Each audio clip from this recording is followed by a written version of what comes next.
Video सुनने वाले सभी भाई बहन को प्रभु स्वर्गीय आशीष दे। आमीन। धन्यवाद। परमेश्वर के लोगों, पवित्र शास्त्र बाइबल में 2023 साल पहले प्रभु यीशु इस पृथ्वी पर आए, यानी 1947 के पहले। और बाइबल बताती है यशाया की किताब में, पुराने नियम में, यशाया प्रबोधक ने 2023 के साल से पहले, यानी हजारों साल पहले प्रभु यीशु को आने की भविष्यवाणी की थी और उस मुताबिक प्रभु यीशु पृथ्वी पर आए। प्रभु यीशु ने क्रॉस पर अपना बलिदान दिया। ये बलिदान देने के लिए प्रभु यीशु पृथ्वी पर आए थे, ताकि जगत के सारे मनुष्य, सारे मनुष्य को प्रभु यीशु पृथ्वी पर आए तो प्रभु यीशु ने बलिदान दिया तो जगत के सारे मनुष्य प्रभु यीशु पर विश्वास करें, उनका नाश न हो लेकिन अनंत जीवन पाए। बाइबल में यूहन्ना रचित सुसमाचार में कहा है, यहोवा देव ने अपना एकलौता बेटा दे दिया ताकि जगत के सारे मनुष्य जो उन पर विश्वास करे उनका नाश ना हो लेकिन वो अनंत जीवन पाए। परमेश्वर के लोगों, क्या प्रभु यीशु को आप जानते हैं? हम तब तक प्रभु यीशु को नहीं जानते जब तक हमें हमारा पापों की माफ़ी नहीं मांगते, क्षमा नहीं मांगते, हमारा पापों को प्रायश्चित नहीं करते। जब तक हम अंधकार में बैठे रहेंगे प्रभु यीशु को हम नहीं जान पाएंगे। परमेश्वर के लोगों, पवित्र शास्त्र बाइबल पुराने नियम में भजन संहिता 51 और 5 आयत में लिखा है, दाऊद राजा ने कि मैं अन्यायीपना में जन्मा और पाप में मेरी माँ ने मेरा गर्भ रखा। ये दाऊद राजा कहते हैं। परमेश्वर के लोगों, संत तुलसीदास कहते हैं, जगत में किसने पाप नहीं किया? जगत में सभी ने पाप किया है। अगर कोई कहे मैंने पाप नहीं किया, मैंने हत्या नहीं की, हमने कोई गलत काम नहीं किया, हमने किसी की दौलत पर कब्जा हक नहीं जमाया, तो ऐसा कोई आज के ज़माने में नहीं कह सकते। ऋषि वेद व्यास जी कहते हैं, मेरा तो जन्म ही पाप में हुआ। अंधकार और अंधश्रद्धा हमारे जीवन में पापों को जन्म देती है, लेकिन विश्वास प्रभु यीशु पर करना पापों को ख़त्म करती है। प्रभु यीशु पर विश्वास करना, पापों की माफ़ी मांगना, प्रायश्चित करना और प्रभु यीशु में बने रहने से हमारे सारे पापों की हमको माफ़ी मिलती है और हमारे सारे पाप खत्म होते हैं। परमेश्वर का परिचय कौन देगा? और पापी जो खुद अंधकार में है वो कैसे प्रभु यीशु का परिचय देगा? इसलिए प्रभु यीशु का जन्म हुआ। लिखा है पवित्र शास्त्र बाइबल में, स्वर्ग में से स्वर्गदूत आए प्रभु यीशु का भजन करने, और जो भेड़ बकरी पालने वाले अंधेरे में बैठे थे उनके ऊपर एक ज्योति स्वर्ग से चमकी। प्रभु यीशु का आगमन एक ज्योति के रूप में हुआ। प्रभु यीशु इस जगत में ज्योति के रूप में आए और ज्योति हमारे जीवन में बहुत ज़रूरी है। हम अंधकार में नहीं रह सकते हैं।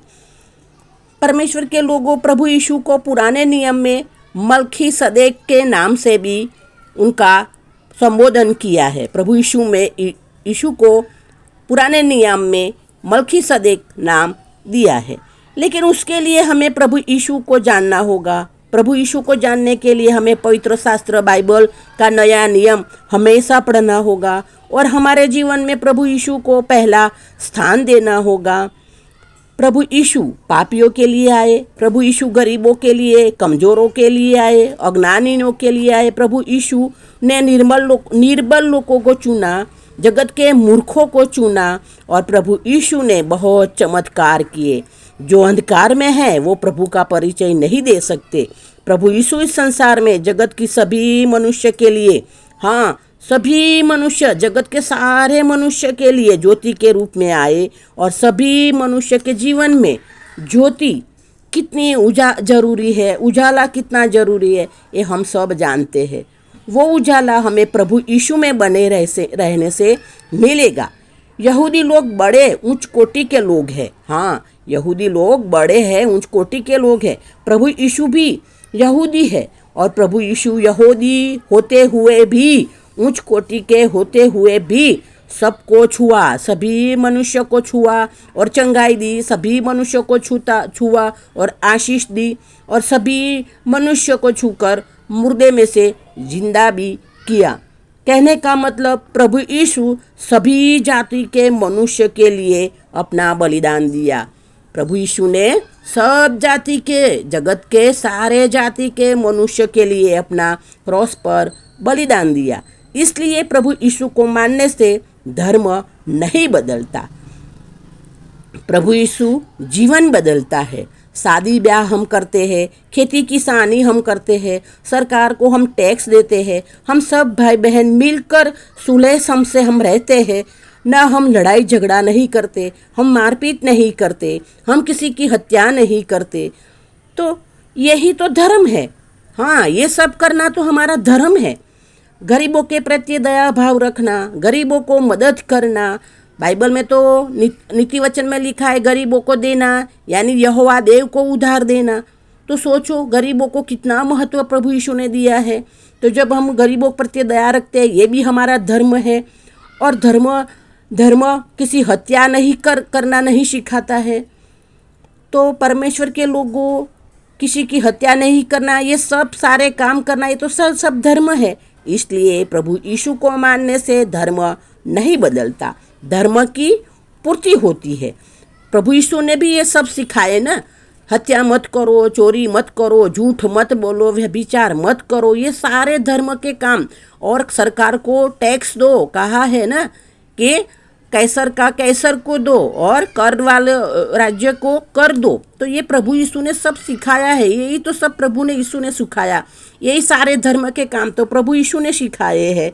तो प्रभु यीशु को मानने से हमें धर्म नहीं बदलता, प्रभु यीशु को मानने से हमारा जीवन मिलता है, हमारा जीवन बदलता है। क्या आप लोग जानते हैं प्रभु यीशु पृथ्वी पर आए थे? प्रभु यीशु आपके लिए क्या कर रहे हैं? प्रभु यीशु आपके और आपके परिवार के लिए प्रभु यीशु के पास कौन सी योजना है? प्रभु यीशु धर्मी को आशीष देगा। जो धर्म से चलता है, सारे काम धर्म के करता है और धर्मी बना रहता है, तो प्रभु यीशु धर्मी को सारी आशीष देगा, धर्मी के संतान को आशीष देगा और धर्मी की पीढ़ियों तक आशीष देगा। और धर्मी 7 बार गिरेगा लेकिन प्रभु उनको उठाएंगे। तो हमें हमेशा धर्म के सारे काम करके हमेशा धर्मी बने रहना है। ये प्रभु यीशु का वचन है और प्रभु यीशु की सारी बातें हैं। प्रभु यीशु हम सब मनुष्य के लिए आए। प्रभु यीशु विदेशियों का प्रभु नहीं है, प्रभु यीशु जगत के सारे मनुष्य का प्रभु है। और प्रभु यीशु में बने रहिए। प्रभु यीशु हम सबको स्वर्गीय आशीष दे दी है। परमेश्वर के लोगों, वीडियो अच्छा लगा है तो सब्सक्राइब करना, शेयर करना, दूसरों को बताना ज़रूर। उनकी आशीष आपको मिलेगी, क्योंकि प्रभु यीशु में किया गया छोटा काम कभी व्यर्थ नहीं जाता। तो परमेश्वर के लोगों, मैं आप सबके लिए प्रभु यीशु से प्रार्थना करती हूँ कि प्रभु यीशु हम सबको स्वर्गीय आशीष दे, हमारी सारी इच्छाएं पूरी करे, हमारे और हमारे संतान को प्रभु स्वर्गीय आशीष दे, हमारे जीवन में प्रभु की इच्छा और योजनाएं पूरी हो और हम प्रभु यीशु में बनी रहे। और प्रभु यीशु हमको सारी स्वर्ग खोलकर स्वर्गीय आशीष हमको दे और हमको प्रभु यीशु में बने रहना है। यही मेरी प्रार्थना है। प्रभु यीशु ने हमारी सारी इच्छा पूरी की है। प्रभु यीशु ने हमको सारे हमारे हाथ के काम सफल किए हैं और हमको स्वर्गीय आशीष दे दी है। प्रभु यीशु के नाम से मांगते हैं, आमीन। प्रभु यीशु की दासी वासंती, धन्यवाद।